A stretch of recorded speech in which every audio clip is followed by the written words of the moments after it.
Hoje eu queria conversar um pouco sobre como se preparar para o primeiro voo de piloto privado. É um momento muito interessante na nossa carreira de piloto, porque talvez seja o momento que você vai entrar pela primeira vez num avião pequeno, ou pelo menos pilotar um avião pequeno.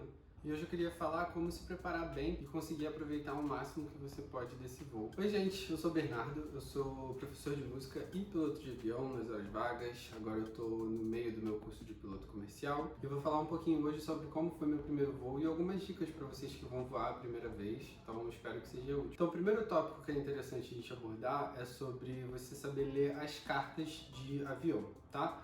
Então, quando a gente usa o Flight Simulator, a gente já começa a ler as cartas, claro que se você correr atrás disso, né? Mas a gente já começa a ler um pouco dessas cartas de voo e elas são muito interessantes porque, na real, a gente vai precisar muito delas. Então, é interessante que você saiba, que você já esteja habituado com essas cartas, que você saiba ler elas. As mais básicas são a carta ADC do aeródromo, né? Do solo do aeródromo, a carta VAC, que é a carta de aproximação visual, a carta WAC, que é a carta que você vai utilizar para voos em rota, ou a carta REA, quando for em corredores visuais, se você voar em alguma terminal de grande movimento, como Rio de Janeiro, São Paulo, BH. Então vai ter a carta dos corredores visuais e a carta REA, que é legal que você saiba ler.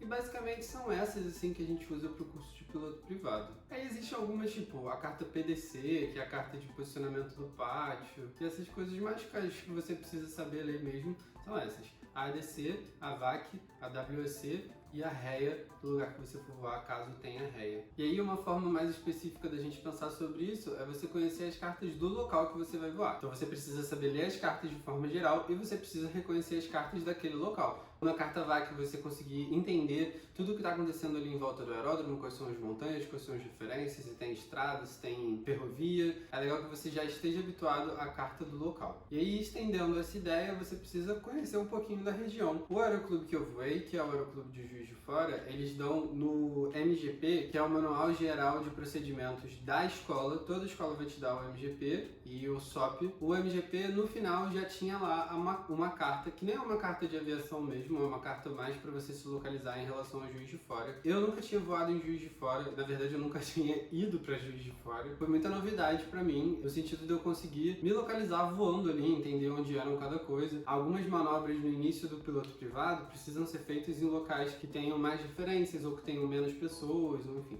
Então, por exemplo, você não vai fazer stall em cima de uma cidade porque você tem risco de entrar em parafuso, e aí é legal que você conheça a região que você está voando. E claro, isso você vai acostumando ao longo dos voos, né? Não é no primeiro voo que você já vai saber tudo, mas é legal que desde o início, até antes de voar, você já esteja localizado minimamente aonde você vai voar, e durante o voo você vai observando também o que está acontecendo ali em volta. Uma coisa que é legal saber, e aí o simulador vai te ajudar bastante: fraseologia. Você não precisa saber 100%, saber tudo de fraseologia, mas você precisa ter uma vaga ideia de como funciona a fraseologia. Às vezes no primeiro voo o instrutor nem vai pedir que você faça, mas se você já for proativo nesse sentido, já é uma coisa a seu favor. Então, resumindo bastante, a fraseologia é uma forma comunicativa que a gente pensa na aviação, de você se comunicar o mais claro possível e com palavras que não tenham duplo sentido. Então a gente não fala por exemplo, porque pode embolar ali no rádio, então a gente fala uno.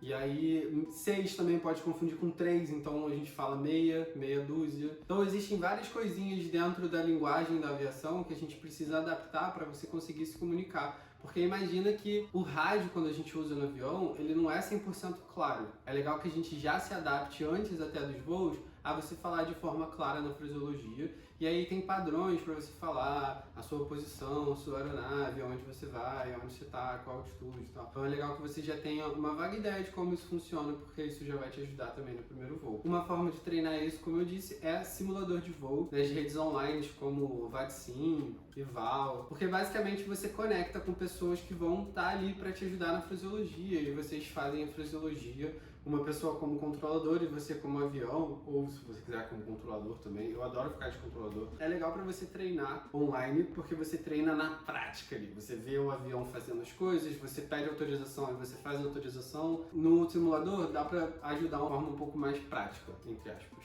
Uma outra coisa que está ligada também ao simulador é saber fazer checklist. E aí você também pode usar o simulador como uma ferramenta para isso. É claro que assim, no início a gente não sabe fazer um checklist completo, como os instrutores vão pedir pra gente na real. Mas no simulador já dá pra você ir tendo uma ideia de como a coisa acontece. Pega o checklist do avião, baixa ele na internet, o avião que você for voar. O Cessna tem todos os checklists de todos os aviões, checklist de emergência, tudo mais. Legal que você já deu uma olhada, já saiba o que acontece em relação aos checklists, pra você não ficar na cabine perdendo tipo 1 hora pra fazer um checklist que era pra ser simples. Isso é até um critério que eles julgam. Eu acho que em quase todos os voos eles vão julgar isso, que é a sua localização em relação à cabine. Então você sabe onde estão os instrumentos, você sabe onde estão o painel de luzes, você sabe onde está o rádio, você sabe onde você precisa colocar a mão quando tiver um item do checklist lá que você precise alternar alguma coisa. Então é legal que você já tenha ideia do checklist, é óbvio, não precisa saber ele de cor, tá? O checklist está ali justamente para você olhar. Tem checklist que é realmente gravado, mas mesmo assim, no primeiro voo, relaxa. O primeiro voo é mais para você saber minimamente como funciona o checklist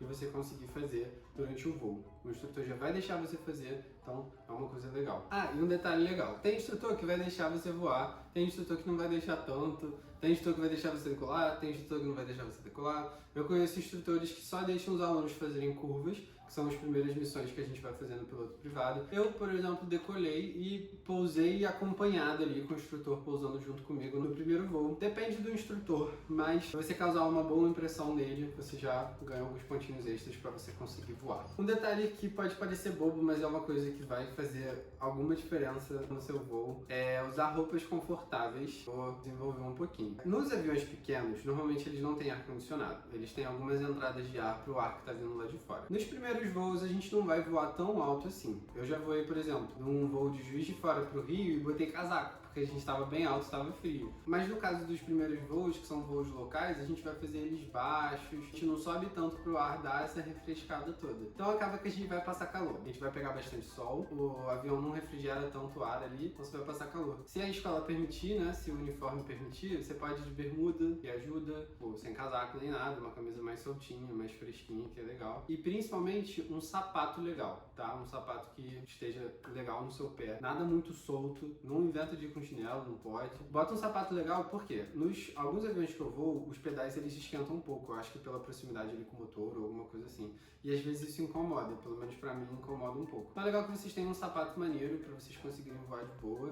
Até tênis, pode ir de tênis. E nos primeiros voos é legal que você esteja já acostumado com o sapato para você conseguir sentir bem o pedal, porque o pedal é bem sensível ali nos voos. Então acaba que é legal você ter um contato legal com o tênis para você sentir legal o pedal. E aí um outro detalhe sobre roupa é você usar roupas escuras, tá? Porque a gente mexe com óleo quando a gente está fazendo a externa, e é basicamente uma revisãozinha que a gente faz em volta do avião antes do voo, pra gente ver se tá tudo funcionando. A gente precisa ver o nível de óleo. Às vezes você vai ter papel ou alguma coisa ali para você limpar a vareta e não sujar a mão, mas às vezes não vai ter. Às vezes você precisa ver ali no olho e às vezes vai pingar na roupa, às vezes vai pingar na mão e tal, e aí você vai ficar com aquele óleo na sua mão. É legal que você já use uma roupa escura, para caso manche de óleo, já tá mais de boa do que uma roupa branca, por exemplo. No primeiro voo eu vou com uma calça bem clara, ela não manchou, mas eu já fiquei esperto com relação a isso. E existem algumas outras partes do avião que vão estar sujas também, não só o óleo, mas mexer no motor, mexer nas estruturas, às vezes algumas coisas vão estar meio sujinhas, então é legal que você já tenha uma roupa escura ali para caso você passe a mão e você não suje totalmente a sua roupa. Um detalhezinho que eu acho que vai fazer uma diferença crucial é você ter um bom preparo teórico. E aí vai ser um papo meio de gente chata, mas é um papo necessário. A gente não estuda só para passar na prova teórica. Eu sei que a prova de piloto privado é uma prova difícil na ANAC, é a primeira prova de avião que você está fazendo, tudo novidade, e a gente quer passar na prova, óbvio. Só que a gente aprende algumas coisas, claro, só para passar na prova, mas pensa que a maior parte do que você aprendeu você vai utilizar na prática. Então é legal que você tenha um bom preparo teórico, não só para passar na prova, mas para você voar na prática, até porque é a sua vida que está ali, ou o instrutor vai te dar esporro, ou enfim, você vai reprovar o voo. Então é legal que você tenha esse bom preparo teórico. E aí, expandindo essa ideia, se você tiver um bom preparo, você já vai dar uma boa impressão para o seu instrutor. Isso é uma coisa muito positiva. Por quê? Primeiro que ele vai te deixar fazer mais coisa no voo, provavelmente ele já vai ganhar um pouco mais de confiança em você. E segundo, que você já começa o networking, que é uma coisa muito importante na aviação, desde o início já.